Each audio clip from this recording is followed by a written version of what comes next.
Halo semuanya, selamat datang kembali di channel saya. Jadi, video ini adalah bagian dari seri simulasi OSK Fisika SMA 2025 yang sudah saya kompilasi sebelumnya. Nah, soal-soal yang saya pilih di seri ini adalah soal-soal yang cukup membutuhkan konsep dasar atau soal yang dapat dikerjakan menggunakan beberapa alternatif teknik. Oke, ya, jangan lupa subscribe, like, dan komen video ini, dan jangan lupa tonton hingga akhir karena akan ada informasi terkait tryout OSK yang akan saya adakan.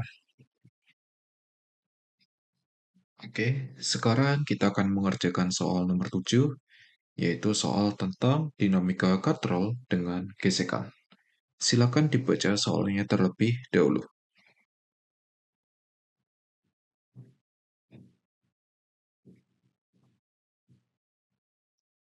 Oke, seperti biasa, kalau kita mengerjakan soal dinamika, kita harus mulai dengan bagian kinematika.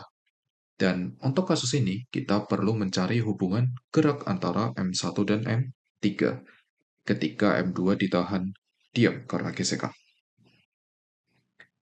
Oke, jadi kita bisa misalkan M3 turun sejauh X3 dan M1 ke kanan sejauh X1.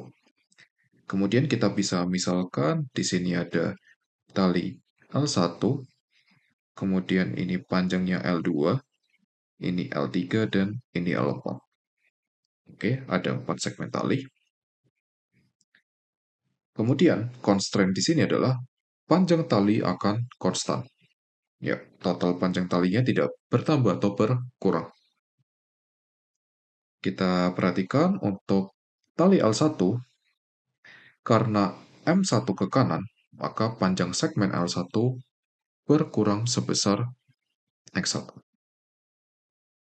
Kemudian, karena M2 diam, maka segmen tali L2 akan tetap. Kemudian, ketika M3 turun sejauh X3, maka katrol akan juga ikut turun, dan panjang segmen tali L3 dan L4 akan masing-masing bertambah sebesar X3.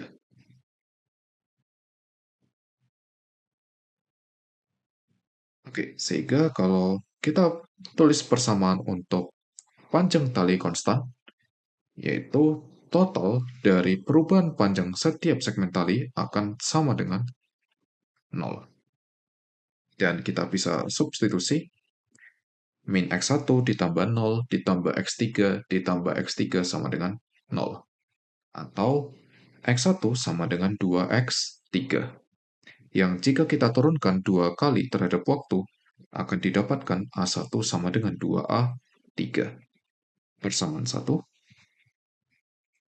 Kemudian kita lanjutkan dengan membuat diagram gayanya. Oke, di sini kita mulai dengan gambar gaya berat M1G, M2G, dan M3G. Kemudian kita bisa gambar gaya normal antara M1 dengan M2, masing-masing ada N1. Kemudian pada M2 dengan permukaan horizontal ada N2. Kemudian ada tegangan tali. Tegangan talinya akan sama di sini. Dan gaya terakhir itu terkait gaya gesek. M1 slip terhadap M2, maka akan muncul gaya gesek kinetis. M1 mendapat gaya gesek kinetis ke belakang, ke kiri, dan M2 akan mendapatkan gaya gesek kinetis ke kanan karena aksi reaksi. Kemudian, karena M2 tidak slip terhadap permukaan horizontal, maka akan muncul gaya gesek statis. Dan untuk kasus ini, arahnya akan ke kiri. Oke, ini adalah diagram gaya pada sistem. Dan kita akan mulai tinjau persamaan gerak untuk setiap benda. Kita mulai dengan M3, hanya bergerak di arah vertikal, sigma F sama dengan M3A3 ke arah bawah. Berarti M3G dikurang 2T sama dengan M3 dikali A3 persamaan 2. Kemudian, kita tinjau M1 di arah Y, maka gaya normalnya akan sama dengan gaya berat, karena diam.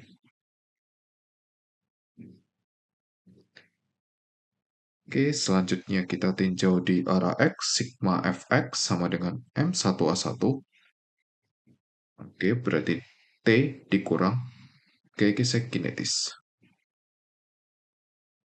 T min gaya gesek kinetis sama dengan M1 dikali A1-nya 2A3. Oke, kemudian kita tahu bahwa gaya gesek kinetis itu mu dikali gaya normal N1 dan N1 sama dengan M1G. Maka kita akan mendapatkan persamaan T min mu M1G sama dengan 2M1A3 persamaan 4. Terakhir, kita tinjau M2. Untuk di arah Y, sigma Fy-nya juga 0 karena diam. Maka, gaya normal N2 akan sama dengan N1 plus beratnya sendiri. N2 sama dengan M1, M2G plus N1. Dan karena kita tahu gaya normal N1 itu gaya berat untuk M1, jadi N2 sama dengan M1 plus M2G persamaan 5. Dan di arah X-nya, sigma Fx-nya juga 0 karena dia diam. Yang berarti, kalau kita lihat dari gambar, gaya gesek statisnya akan sama dengan gaya gesek kinetis ditambah tegangan tali. Fs sama dengan T plus Fk. Dan tadi kita sudah tahu gaya gesek kinetisnya itu mu N1 dan N1 sama dengan M1G. Jadi gaya gesek statisnya akan sama dengan T plus mu M1G dan menjadi persamaan 6. Karena fokus kita sebenarnya adalah M2, maka perhatikan untuk Fs kita butuh nilai T, bukan nilai percepatan.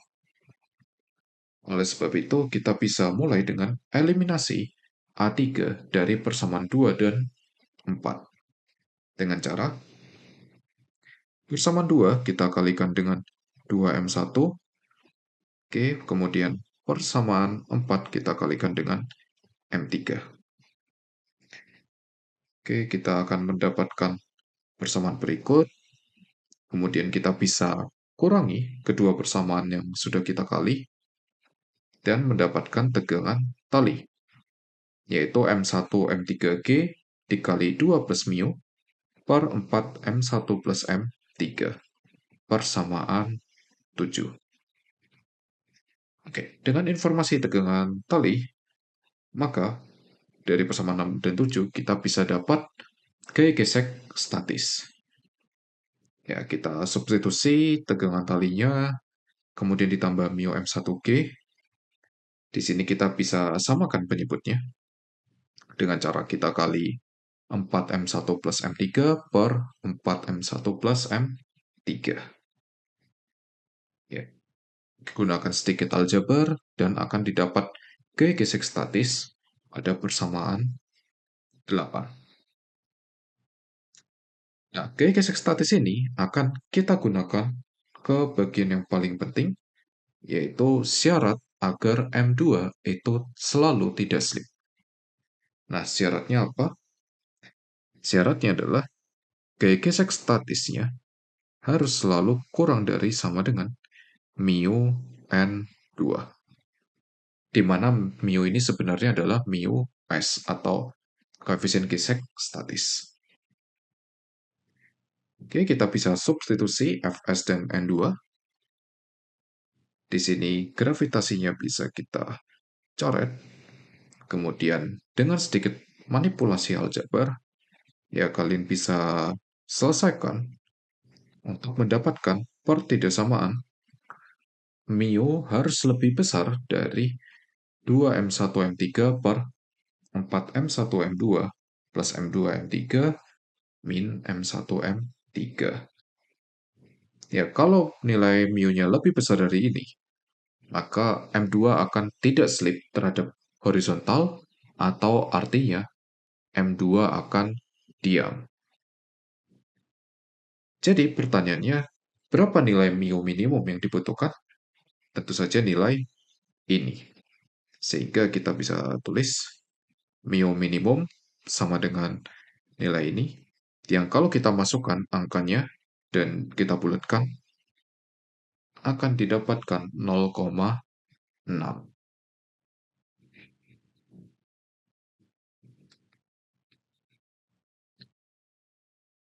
Ya, semoga video ini dapat membantu kalian memahami soal yang tadi dibahas. Dan ya, saya akan mengadakan tryout dengan 40 soal beserta solusi dalam bentuk teks dan video. Ya, informasinya kalian bisa cek detail di deskripsi. Dan silakan ikuti tryout ini bagi yang tertarik.